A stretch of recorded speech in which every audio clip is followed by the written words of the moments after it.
Salut Skill Sharpening. Aujourd'hui, on voulait vous montrer un petit peu les astuces pour pas se faire avoir dans les publics transports, dans les transports publics en Afrique particulièrement, ou dans les mêmes pays où on utilise le même système de taxi, où on rentre le maximum de personnes dans une voiture.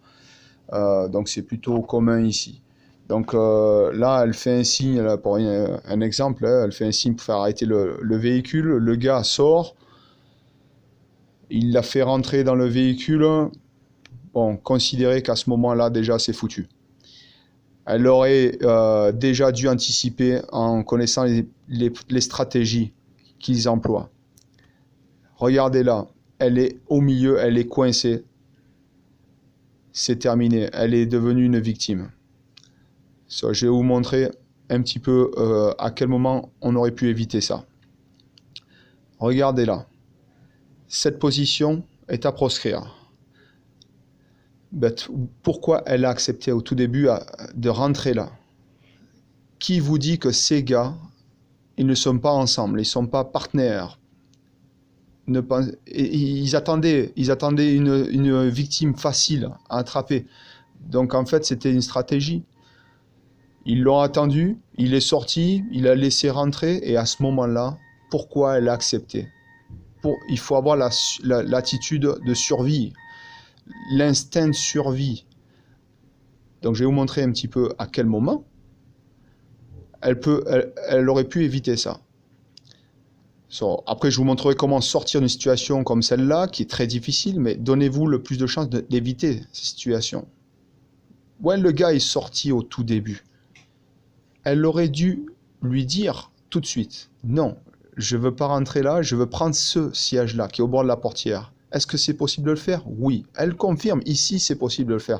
Donc pourquoi avoir accepté? Le gars il veut pas, tu le laisses aller, tu prends notre taxi. Donc, si vous sentez que les gars ils ne sont pas très fiables, on les voit qu'ils ont un regard un petit peu bizarre, tout, vous avez un doute, eh bien alors à ce moment-là, moi j'enlève le doute. Je ne cherche pas à comprendre. Donc je ne rentre pas dans la voiture, ou bien j'y rentre, mais à ce moment-là, je rentrerai côté portière. Donc, comment elle aurait pu faire? Le gars est sorti. Au moment où il est sorti, là, elle leur aurait dit « Non, je ne veux pas rentrer, à moins que vous me laissez ce siège. » Il dit oui, par exemple, « Ok. » Donc là, à ce moment-là, elle peut rentrer. Déjà, là, elle n'est plus dans la position de victime. Elle a une option de pouvoir évacuer le véhicule rapidement. Elle a une possibilité de faire un signe à quelqu'un pour appeler de l'aide, un policier. Elle devra choisir le bon temps pour ça. Elle peut facilement s'enfuir.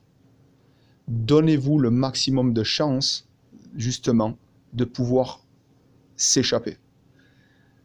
Ça démarre depuis le début, au moment où vous prenez la décision.